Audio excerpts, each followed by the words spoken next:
Bismillahirrahmanirrahim. Assalamualaikum warahmatullahi wabarakatuh. Itu dia cuaca di Kuala Lumpur, begitu cerang.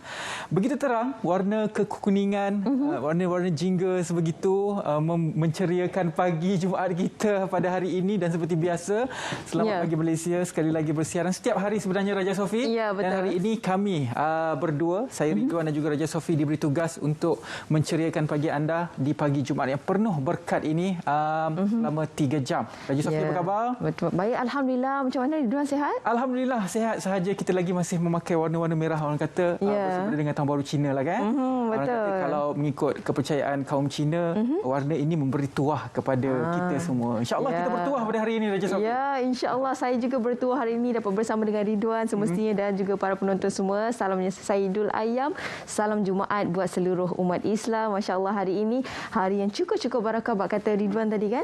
Banyak antara amalan yang boleh kita lakukan, antaranya bersedekah untuk hari ini, lipat kali ganda pahalanya Ridwan. Jadi kita hari ini sebelum pergi masjid ke apa kan, nampak tabung masjid tu, cepat-cepat kita bersedekah supaya sama-sama kita rebut pahala di hari Jumaat ini, insya-Allah. Ya, tak kisahlah berapa nilainya, yang penting sedekah. Kalau tidak ada wang ringgit ataupun harta benda, sedekah saja senyuman yang manis. Boleh saja mencairkan hati yang melihatnya. Ya, walaupun sekarang kita pakai mask kan, tapi mata tetap menunjukkan senyuman itu.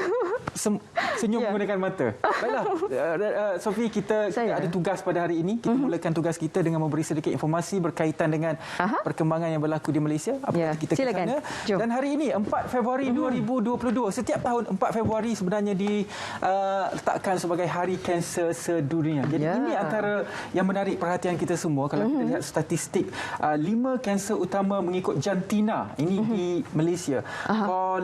Kolorektal ia 16.9%, kanser paru-paru 14.9%, prostat 8.1%. Ini untuk lelaki, manakala untuk wanita 33.9%, payudara 10.7% adalah kolorektal, 6.2% pangkal rahim, 5.6% ovari, 5.6% juga adalah kanser paru-paru.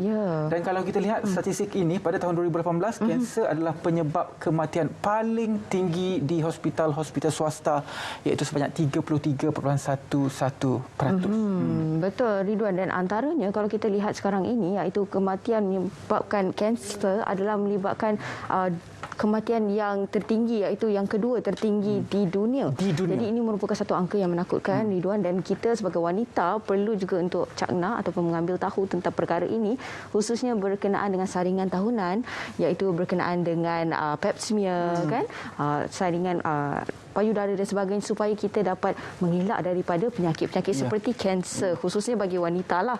Lelaki pun penting juga, terutamanya antara prostat yang kalau kita tengok peratusannya pun agak tinggi dan semakin tinggi. Yang ini datang mungkin pada tahun 2018 dan sekarang ini pun semakin meningkat. Jadi apa yang boleh kita lakukan adalah untuk seringkali melakukan saringan kan? Untuk memastikan melakukan saringan itu satu, Raja Sofi.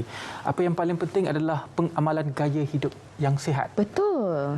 Makan yang betul, kena ikut apa sahaja tips daripada Kementerian Kesihatan Malaysia. Selain itu, pengamalan gaya hidup sihat, kena aktif, kena sentiasa jaga jantung dan juga kesihatan dalaman. Itu sebenarnya apa tunjang kepada kesihatan kita semua. Sebab saya tengok kan macam Ridwan pun kan sering kali berkongsi di media sosial kan, bersenam. Menjadikan contoh lah buat saya. Bila dah selalu saya buat kan, dia menjadi macam menjadi habit ataupun tabiat. Kalau tak buat, hidup saya tidak akan lengkap. Mungkin itulah yang saya nak sarankan kepada semua. Kalau anda melakukan aktiviti sihat, jangan mula-mula memang rasa terpaksa, tapi lama-lama dia akan menjadi satu tabiat yang mana dia akan melengkapkan hidup dan juga harian anda. Rasa macam seronok kan? Raja seronok. Kalau tak buat, tak seronok hidup saya. Itu yang best. Kita sedikit perkembangan kes COVID-19. Semalam dicatatkan angka yang agak tinggi, iaitu 5,720 kes baru.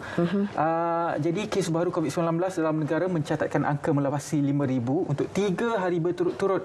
Apabila semalam mencatatkan 5,720 setelah sebanyak 5,736 kes pada Rabu dan juga 5,566 kes pada Selasa.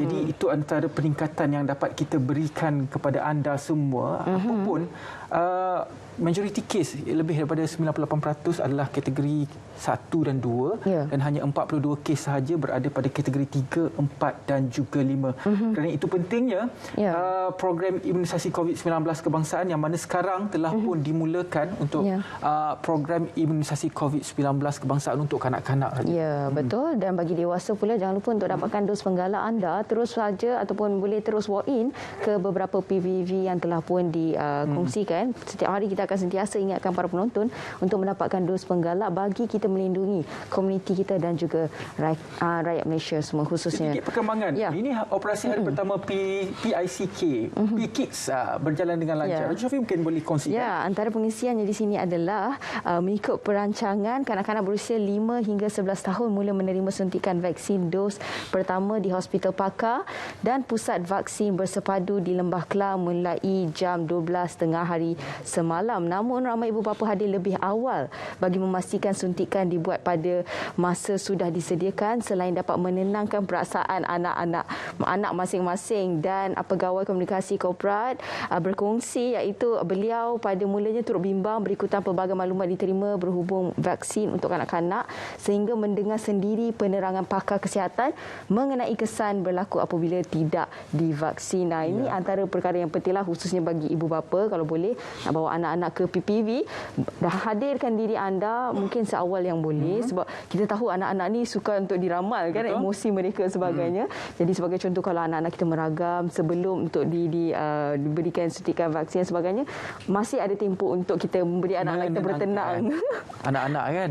Itulah dia ragam kanak-kanak. Betul. Baiklah, kita ke Kuala Terengganu sedikit. Ini PSA, Public Service Announcement, yang mana sedikit gangguan kualiti air 24 kawasan di Kuala Terengganu, Sophie. Jadi Ketua Pegawai Eksekutif 1 kata gangguan itu berpunca daripada intrusi air masin pada muka sauk Pulau Musang membabitkan 2 tangki iaitu Bukit Kecil dan juga Bukit Losong. Jadi 24 kawasan terjejas adalah Pusat Bandar, Batu Buruk, Seberang Takir, Losong, Kumbang Buyung, Paloh, Pulau Rus, Kuala Bekah, Pulau Musang, Kuala Sungai Rengas dan juga Kubang Tangga. Jadi gangguan turut membabitkan Kampung Durian Burung, Wakaf Cik Kapur, Bukit Kubang dan banyak lagi kawasan-kawasan yang lain. Jadi kalau anda berada di kawasan-kawasan tersebut, kena sentiasa berwaspada, bekalan air kena cukup. Betul.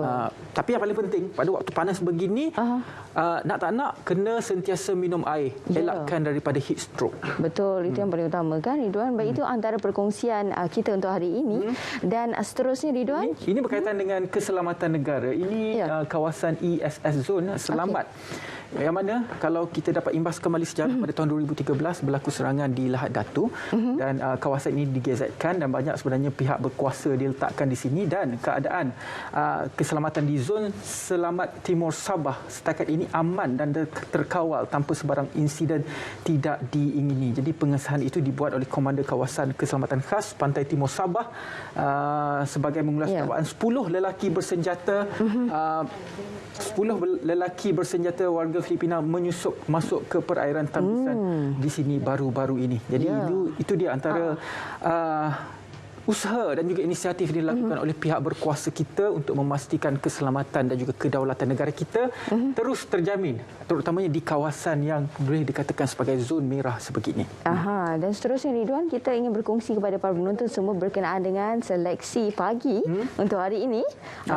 Hari ini kita akan ke Perlis. Kita di Perlis akan bersedia di sana. Tetapi sebelum itu kita berehat seketika, Sophie. Kita minum air seketika. Kita legakan tekak kita dahulu sebelum kita ke Perlis.